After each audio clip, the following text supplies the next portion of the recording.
Bapak Ibu para jamaah salat maghrib sekalian yang disayangi Allah dan dicintai Allah.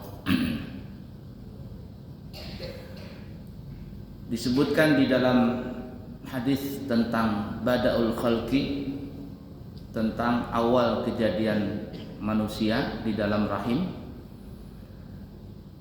dari 40 hari pertama yang awalnya dari setetes air mani, kemudian berubah menjadi segumpal darah, lanjut 40 hari yang kedua dari segumpal darah kemudian masuk segumpal daging dan sampai 40 ketiga. Lalu di situ Allah Subhanahu wa taala meletakkan ruh di dalam janin tadi.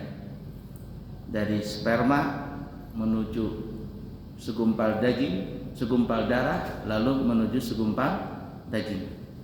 Di situ Allah Subhanahu wa taala meletakkan ruh di dalam janin tadi. Dan pada saat Allah meletakkan ruh di dalam janin itu, maka Allah Subhanahu wa taala membuat perjanjian antara Allah dengan janin itu. Termasuk kita waktu masih kita di dalam perut ibu kita masing-masing. Dan perjanjian itu adalah ditentukannya tentang rezeki kita, jodoh kita, ajal kita, sampai surga dan neraka pun juga ditentukan. Jadi kita ini ibarat kata cuma menjalani hidup suratan takdir kita. Bahkan surga dan neraka itu sudah ditentukan. Nah, para sahabat pernah bertanya tentang masalah ini. Kalau seandainya surga dan nerakanya seseorang itu telah ditentukan, lalu apa fungsinya amal baik dan apa fungsinya amal buruk? Nah, di dalam riwayat itu dikatakan, kata Nabi, ada orang yang beramal baik, amal baik begitu, tapi ternyata di akhir hayatnya dia beramal buruk, yang akhirnya mati dalam keadaan su'ul khatimah, jelek dalam kehabisannya. Ada juga orang, kata Nabi, orang itu beramal buruk, yakni selalu maksiat, tapi di akhir hayatnya Allah berikan hidayah sehingga dia bertobat dan akhirnya mati dalam keadaan husnul khatimah. Dan kedua-duanya itu enggak sedikit terjadi di alam dunia ini. Dan penentu berhasilnya seseorang untuk menuju akhirat atau tidak itu adalah penentunya di akhir hayat tadi. Husnul khatimah atau su'ul khatimah, baik keakhirannya atau jelek keakhirannya. Cuman biasanya nih ya, orang yang mati su'ul khatimah, jelek kesudahannya itu, walaupun mungkin sebelumnya dia beramal baik, tapi dia bisa mati su'ul khatimah, itu disebabkan karena kualat. Tidak sedikit seperti itu. Kualat sama orang tua, kualat dengan gurunya, kualat dengan orang saleh, kualat dengan Al-Quran, kualat dengan Nabi dan lain sebagainya. Bisa itu terjadi karena kualat dengan orang-orang yang dicintai oleh Allah. Banyak itu terjadi ya. Tapi sebaliknya, ada juga orang yang beramal buruk namun di akhir hayatnya subhanallah dia dapat hidayah dan bertobat. Ini biasanya disebabkan karena dia mempunyai darah daging keturunan orang yang saleh, keturunan daripada orang yang baik biasanya. Bisa jadi itu adalah berkat doa kakek neneknya waktu dulu. Mereka minta, ya Allah berikanlah saya punya anak keturunan seterusnya mati husnul khatimah, semuanya nanti masuk surga. Makanya kita dianjurkan ya kalau menikah atau kita mencari mantu untuk anak kita, cari bibit bobot bebek yang baik. Yang baik inilah keturunan orang soleh. Kenapa? Sedikit banyak keturunan orang soleh itu akan mempengaruhi anak keturunan kita. Dan salah satu yang mempengaruhi tadi itu adalah apa ya? Mati dalam keadaan husnul khatimah. Nah, itu biasa seperti itu. Tapi ya tadi,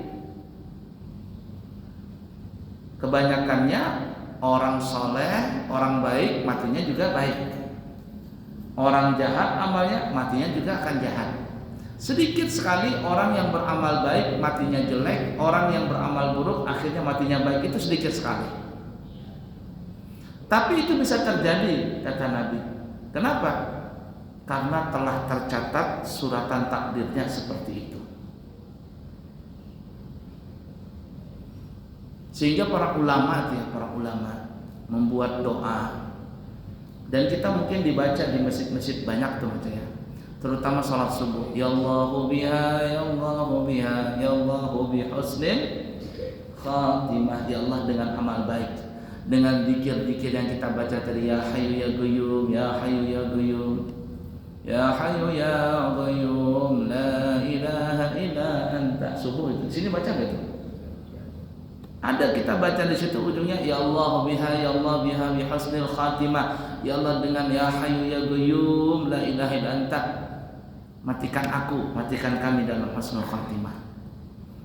Sering-sering kita minta mati husnul khatimah. Sering-sering minta seperti itu.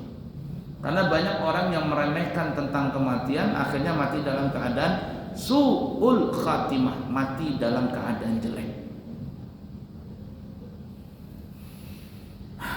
Nah, kita kembali tadi jar sahabat, ya Rasulullah, kalau seandainya surga dan neraka telah ditentukan pada saat seseorang itu di dalam perut ibunya, lalu apa fungsinya amal baik dan apa fungsinya amal buruk? Nabi menyebutkan dalam riwayat ya disebutkan, kullun muyassarun lima khuliqalah. Semua itu telah dimudahkan untuk menuju takdirnya, bahasa Inggrisnya. Semua itu akan dimudahkan untuk menuju yang telah ditakdirkan oleh Allah. Kullun muyassarun lima khuliqalah.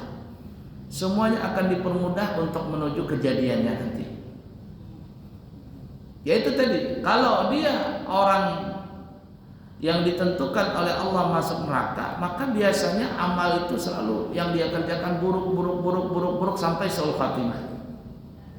Tapi kalau orang itu ditakdirkan untuk mati baik, maka dia akan selalu baik sampai akhirnya baik. Sangat sedikit yang kita katakan tadi, orang yang beramal baik tapi di akhir hayatnya buruk. Jarang, bukannya bisa tapi jarang sekali, sedikit sekali.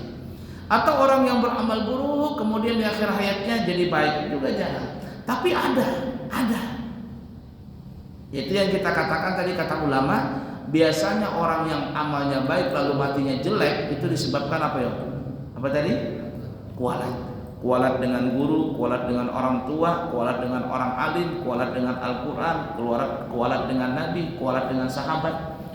Pokoknya kualat dengan orang-orang yang baik itu bisa menjadikan mati su'ul khatimah. Ngeri sekali. Ngeri. Dalam kehidupan ini kita tidak sekali dua kali melihat ada orang mati yang seperti itu. Karena dia kualat dengan orang soleh. Nah, sebaliknya yang kita katakan tadi, orang yang amalnya buruk tiba-tiba dia mati dalam keadaan husnul khatimah, itu biasanya karena faktor keturunan dari orang soleh. Bapak neneknya, kakeknya, neneknya itu, bapak mamanya itu mungkin pernah berdoa kalau punya keturunan mintakan semuanya mati husnul khatimah.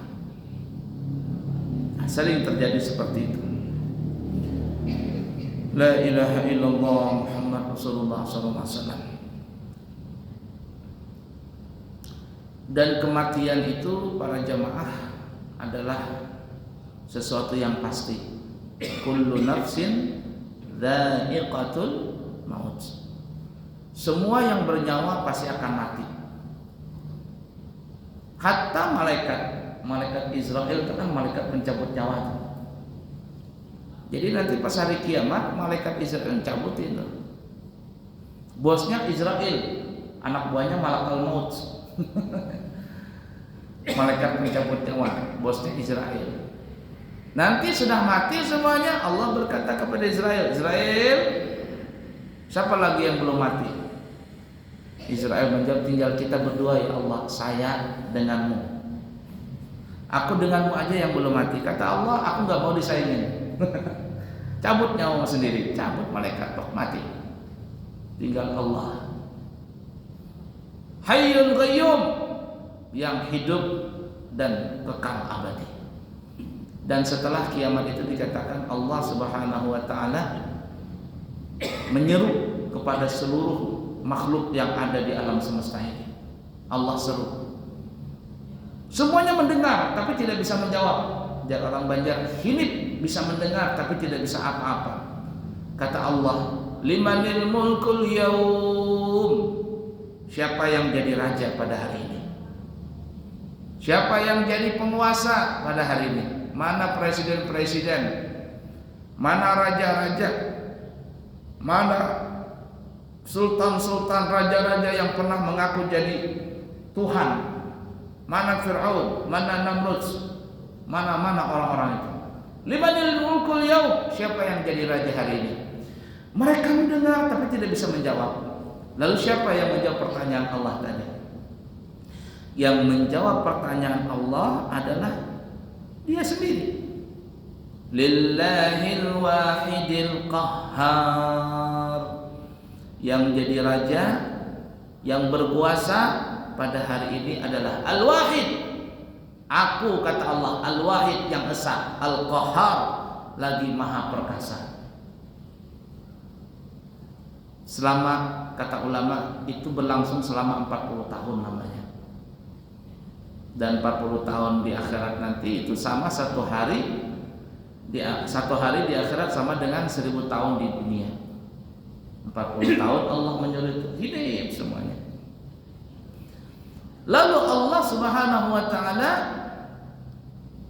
dikatakan dalam riwayat itu menurunkan hujan dari langit. Entah bagaimana bentuknya, langitnya bagaimana, wallahu alam, hanya Allah yang maha tahu. Cuman dalam riwayat itu Allah turunkan hujan. Apakah masih ada langit? Wallahu alam. Yang penting turun hujan dari atas. Bismillahirrahmanirrahim.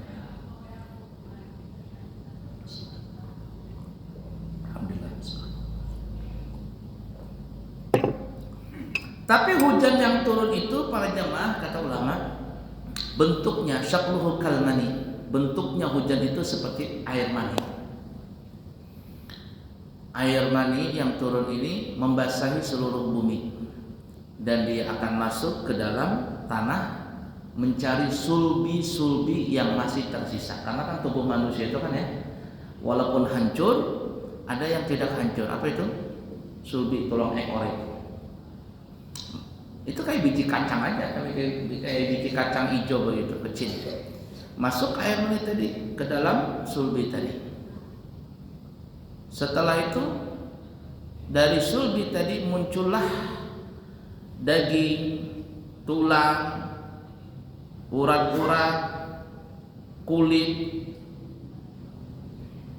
bulu-bulu, terus itu tumbuh seperti halnya biji kecambah yang tumbuh dari kacang hijau, kan gitu ya. Kecambah dari mana? Kacang hijau kan? Cuk, muncul dia, betunas itu. Dari sulbi yang kecil tadi, seperti kacang hijau itu, tumbuh dia, dan akhirnya kembali menjadi manusia. Tapi belum hidup lagi, belum hidup. Kenapa? Rohnya masih tertahan. Jadi kalau orang mati itu ya para jamaah, orang mati itu dia akan masuk ke alam kubur. Jadi ada alam kubur, ada alam barzakh. Nah, alam kubur itu adalah untuk tempat jasad. Alam kubur yang kita lihat kubur-kubur di mana itu namanya untuk jasad. Tempatnya jasad. Tapi alam barzakh, kata ulama, alam barzakh itu adalah tempatnya arwah. Dicas di situ. Kalau bahasa kita ini, kalau saya bisa analogikan itu supaya kita bisa paham. Badan kita ini ibarat kata HP. Roh itu ibarat kata baterainya, listriknya. Ada baterainya tapi dari listriknya tidak bisa juga. Jadi dicabut listriknya, itu dicas dulu di dalam alam barzakh. Di sana dicas. Dan alam barzakh ini terbagi dua. Untuk alam barzakh orang-orang yang baik disebut namanya illiyin. Alam barzakh illiyin, tempat yang tinggi, entah bagaimana bentuknya. Tapi nanti insya Allah kita semuanya akan melihat itu. Mudah-mudahan kita semuanya di illiyin nanti. Amin ya rabbal alamin. Siapa kepada dahulu sini? Ya. Nah itu untuk arwah orang saleh. Tapi untuk orang-orang yang jahat, arwahnya akan tertahan di alam barzakh yang namanya sijjin. Sijjin itu bahasa kita penjara. Makanya ada film Turki namanya Sijjin. Nah, pernah nonton film Sijjin itu? Kenapa? Itu film horor, kisah-kisah horor yang alam-alam arwah-arwah yang jahat. Sijjin namanya. Kalau bahasa kitanya, kalau bahasa Arabnya Sijjin, orang Turki nyebutnya Sijjin. Nah, setelah nanti kembali jasad manusia utuh, belum ada ruhnya lagi, belum ada baterainya, maka Allah melepaskan, membuka alam barzakh tadi. Ada yang di illiyin, ada yang di sijjin. Lepas. Mereka pun akan mencari ini roh-roh tadi, berterbangan. Mencari apa? Mencari jasadnya masing-masing. Masuk roh tadi, sok ke dalam jasad tadi. Setelah masuk, bernapas semuanya. Keluarlah masing-masing dari alam kubur. Keluar.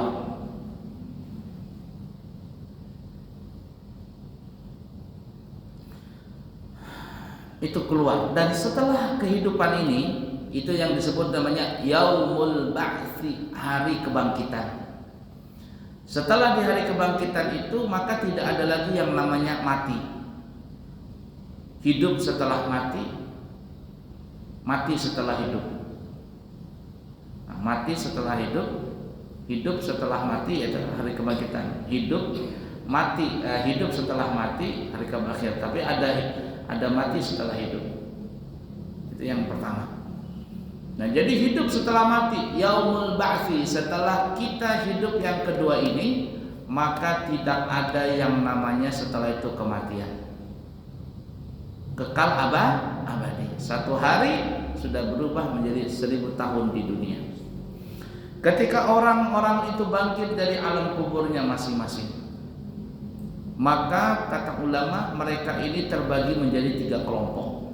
Bangkitnya ini ya. Menjadi 3 kelompok. Kelompok yang pertama, orang-orang yang keluar jasadnya itu adalah bentuknya manusia. Jasadnya bentuknya manusia, utuh. Bukan hanya manusia, tapi mereka itu punya badan bercahaya. Dari wajah, kepala, tangan, kaki bercahaya. Cahaya itu adalah bekas dari wudhu-wudhu yang pernah mereka lakukan. Itu yang disebut namanya gurrul muhajjalin. Ada yang mengatakan gurrul muhajjalain. Gur, cahaya yang ada di wajah. Di akhirat gak perlu pakai skincare. Skincare apa namanya? Yang begini yang supaya kinclong. Nah, walaupun di dunia orangnya hirang melotong, tapi kalau dia rajin ibadah, rajin salat, di akhirat nanti bercahaya dia punya wajah. Tapi kalau ada orang hidup di dunia, walaupun dia skincare ini skincare apa aja, tapi nggak ibadah, nggak sholat, hiram hanya di akhirat nanti.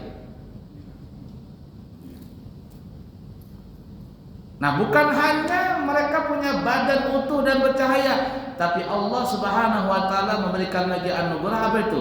Mereka diberikan pakaian-pakaian yang indah, pakaian-pakaian kebesaran yang Allah datangkan dari surga. Pakaian indah, bertahtakan dengan batu berlian, batu zamrud, batu yang mahal-mahal berhias gitu. Siapa mereka ini?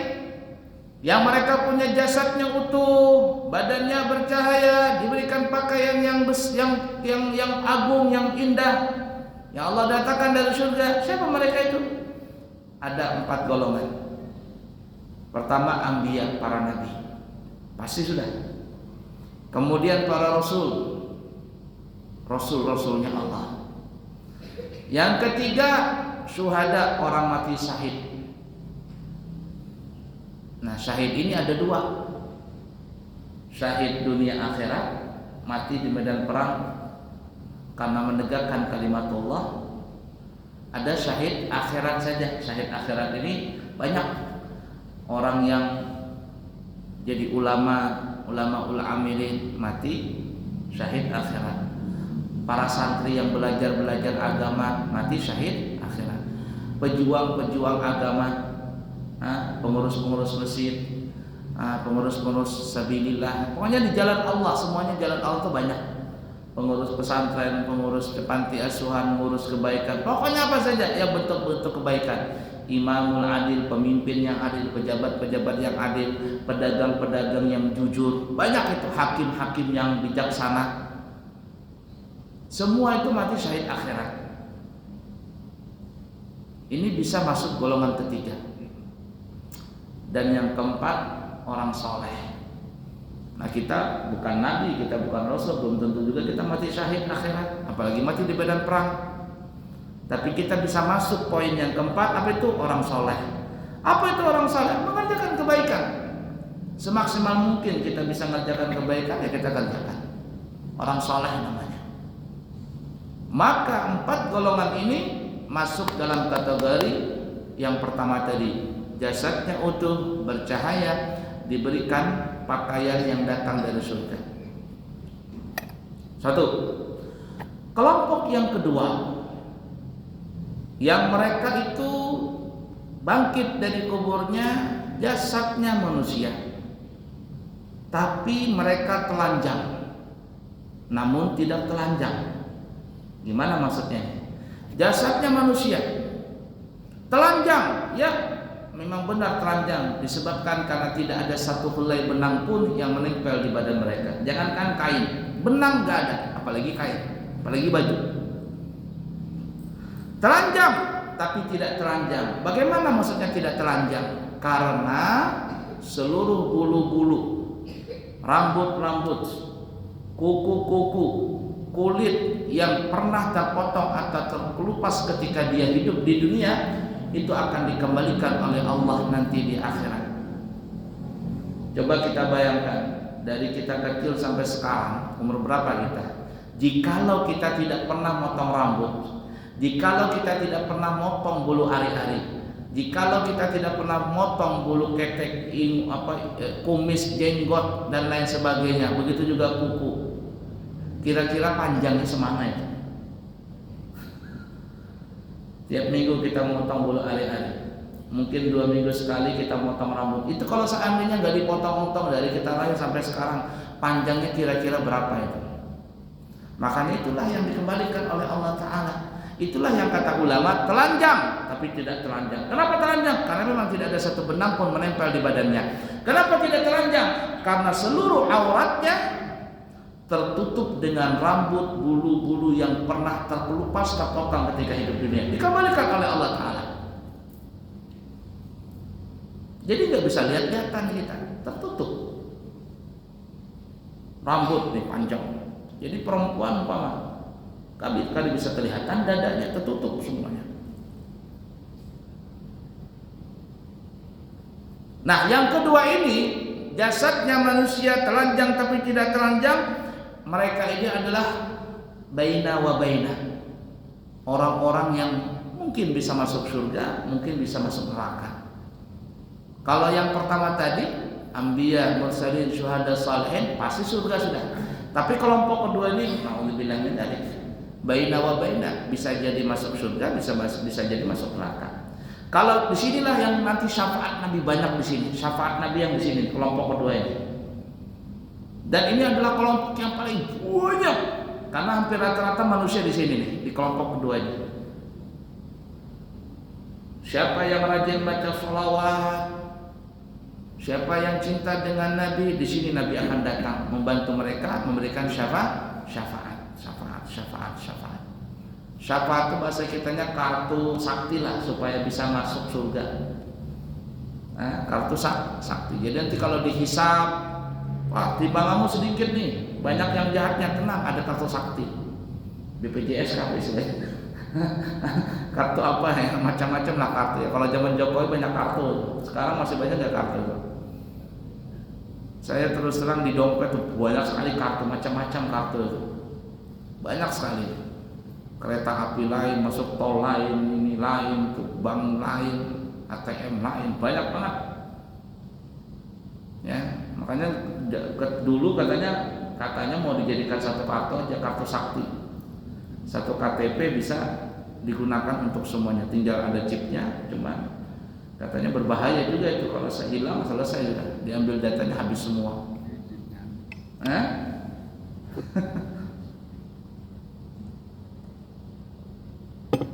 Ala kuliah itu kartu sakti syafaat tadi.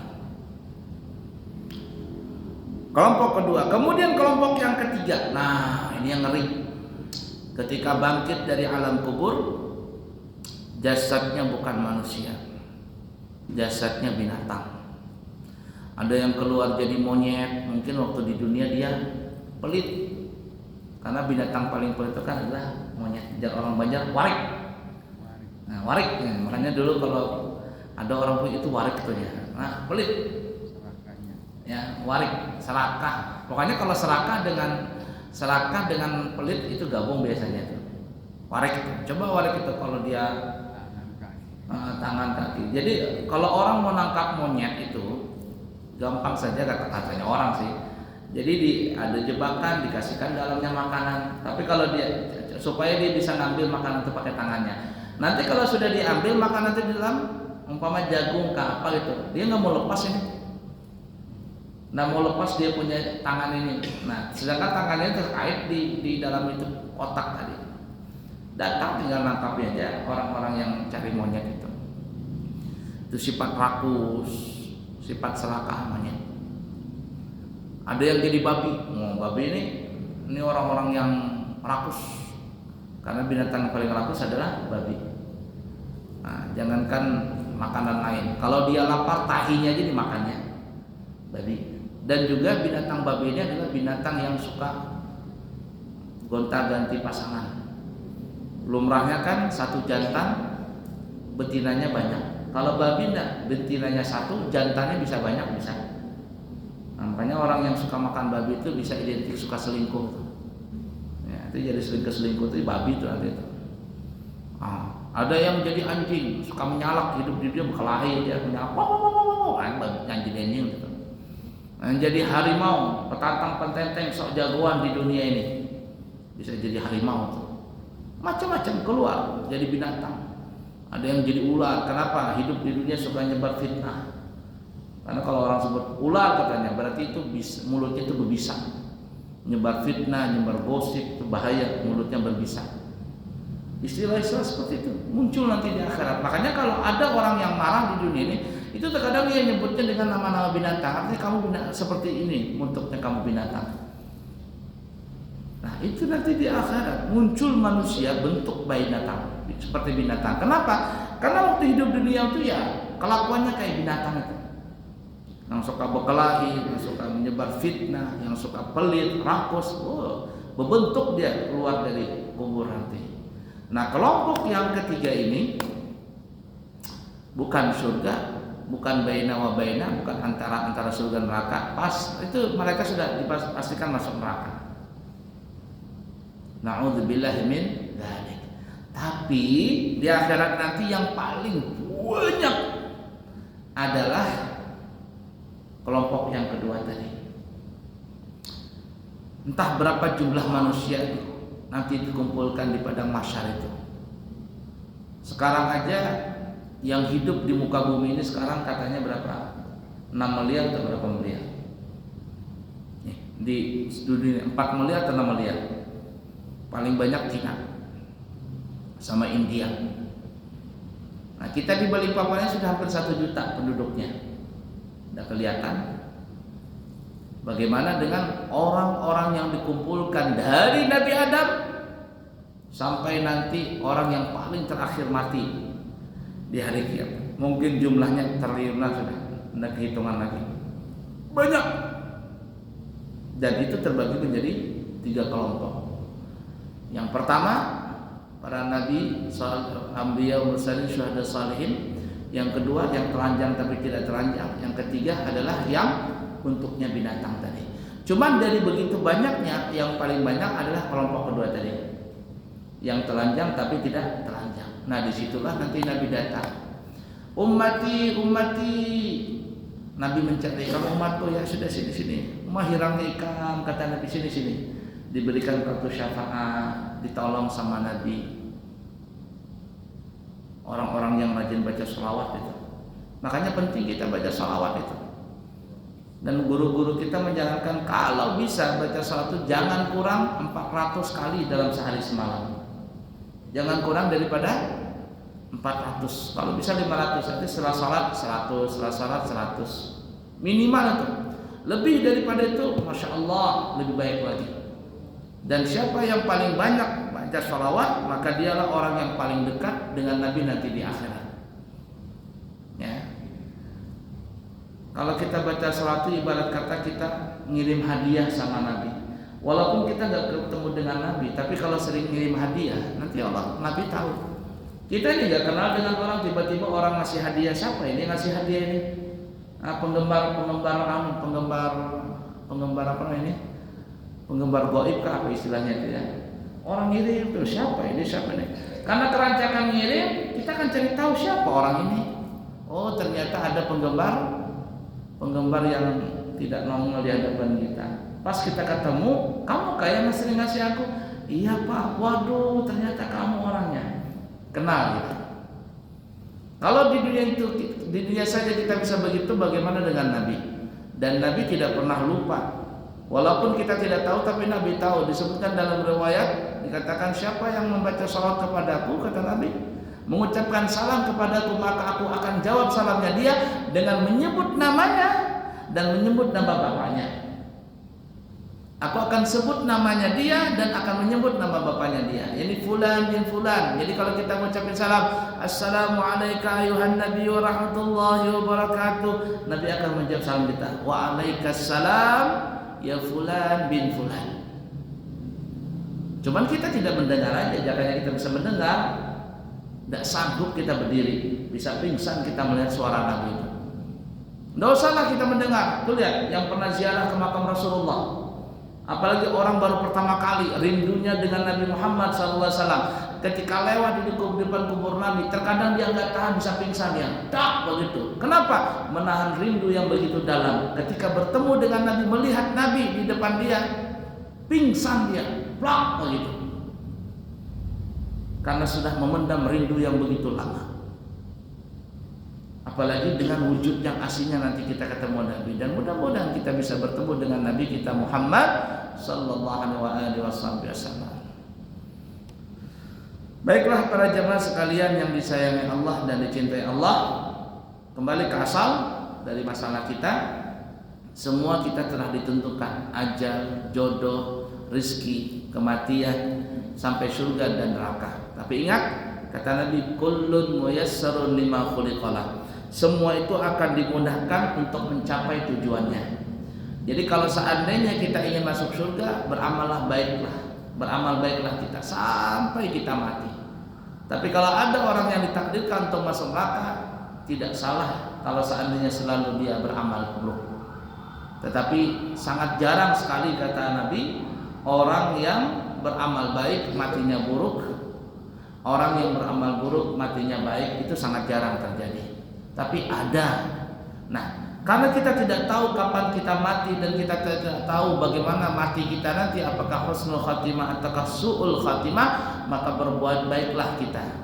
Karena Nabi tadi mengatakan kullun muyassarun lima khuliqalah, semua itu akan dimudahkan untuk menuju tujuannya. Kita ingin masuk surga, tujuan kita akhir nanti di surga, beramallah baik terus sampai kita nanti mati dalam keadaan husnul khatimah. Mudah-mudahan apa yang kami sampaikan dalam kesempatan ini bermanfaat buat kami pribadi dan semuanya. dan insyaallah Allah Subhanahu wa taala menetapkan iman, Islam, ihsan, takwa sampai kita nanti mati dalam keadaan husnul khatimah, mengucapkan kalimat tauhid la ilaha illallah Muhammad Rasulullah sallallahu alaihi wasallam. Allah ridha kepada kita dan kita ridha kepadanya. Kita mendapat syafaat Nabi Muhammad sallallahu alaihi wasallam. Kubur kita menjadi kebun daripada kebun surga, mendapatkan catatan amal dengan tangan kanan kita, menjadi shiratal mustaqim secepat kilat, dan akhirnya kita masuk surga firdaus tanpa hisab bersama kekasih kita Nabi Muhammad sallallahu alaihi wasallam. Amin Allahumma amin ya rabbal alamin. Yang baik dari Allah, yang buruk dari pribadi. Insyaallah kami akan berangkat di tanggal 24 November ini, kembali tanggal 7 Desember insyaallah. Nanti tanggal 15 Januari 2025 insyaallah berangkat lagi, kurang lebih sebulan setelah itu, untuk membawa dan membimbing jamaah yang berangkat umrah bersama kami. Terima kasih. Wassalamualaikum warahmatullahi wabarakatuh.